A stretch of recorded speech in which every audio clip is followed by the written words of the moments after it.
Hello' everyone, আজিৰ ভিডিঅ'টোত আমাৰ ঘৰৰ সৰুকৈ এখন ফুলনি বাগিচা আপোনালোকক দেখুৱালোঁ।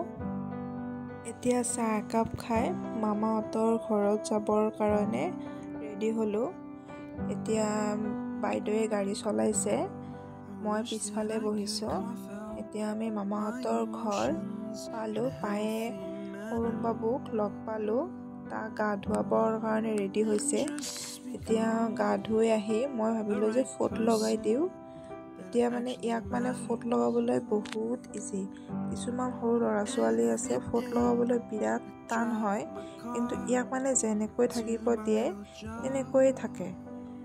এয়া দেখিছেনে?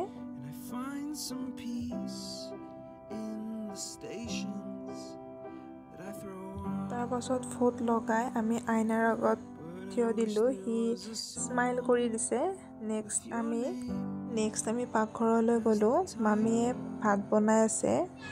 এয়া মাংস বহাইছে, এয়া দাইল হৈ আছে, এয়া পোলাওৰ কাৰণে চাউল তিয়াই থৈছে। এয়া মাংসত কি বা দিছে মই গম পোৱা নাই। এতিয়া পোলাওৰ কাৰণে এই বিন আৰু গাজৰ পিঁয়াজ ভাজি আছে। ফাৰ্ষ্ট মই ৰেচিপি দিয়া নাই, এনেই কৈ দিছোঁ আৰু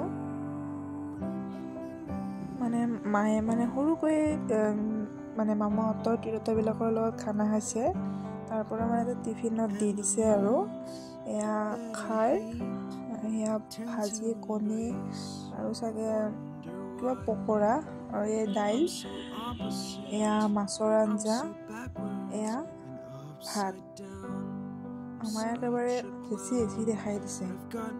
দেখিছেনে ইমান ওপৰলৈকে দিছে।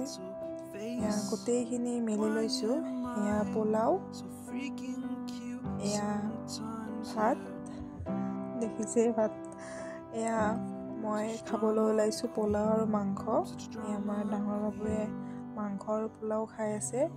খোৱা হোৱাৰ পাছত ইয়াৰ উৎপাতে অলপ চালোঁ। দেখিছেনে কিবা বিচনাৰ তলত কি বা চাই আছে, সিহে জানে আৰু আজি নুশুলেও। এতিয়া তাৰ উৎপাতেই চাওক। এতিয়া ডাঙৰ বায়েকৰ লগত একেলগে মোবাইল ফোন চাই আছে, গান শুনি আছে। এয়া গধূলি হৈছে। গধূলি সময়ত দেখিছেনে মহ খেদি আছে সেই কাপোৰ এখন লৈ। এতিয়া আপোনালোকে কওকচোন কি হ'ব এইজন ল'ৰাৰ লগত। এতিয়া তাক মুড়ি খাব দিয়া হ'ল। তাক মুড়ি কম খাইছে, পেলাইছে বেছি, দেখিছেনে? এতিয়া মোকো খুৱাই দিছে আহি। তাৰপাছত এয়া সি মুড়ি কেনেকৈ খাইছে আপোনালোকে দেখিছে? একদম তাৰ খোৱাটো উৎপাত। তাৰপিছত দাদাকক খুৱাব গৈছে। এতিয়া আমি ভাবিলোঁ তাক অলপমান বিটিলা কৰি মেকআপ কৰি দিওঁ। এয়া দেখিছে কি কৰি দিছোঁ আমি। এতিয়া আমি ঘৰলৈ যাবলৈ ওলাইছোঁ। সেয়া ডাঙৰ বাবুৱে জোকাইছে মোক। এতিয়া আমি সকলোকে টাটা বাই বাই দি আমি ঘৰলৈ গমন কৰিলোঁ। এয়াও বাইদেৱে গাড়ী চলাইছে, মই চলোৱা নাই। এতিয়া ভিডিঅ'টো ভাল লাগিলে লাইক কৰিব, কমেণ্ট কৰিব, শ্বেয়াৰ কৰিব।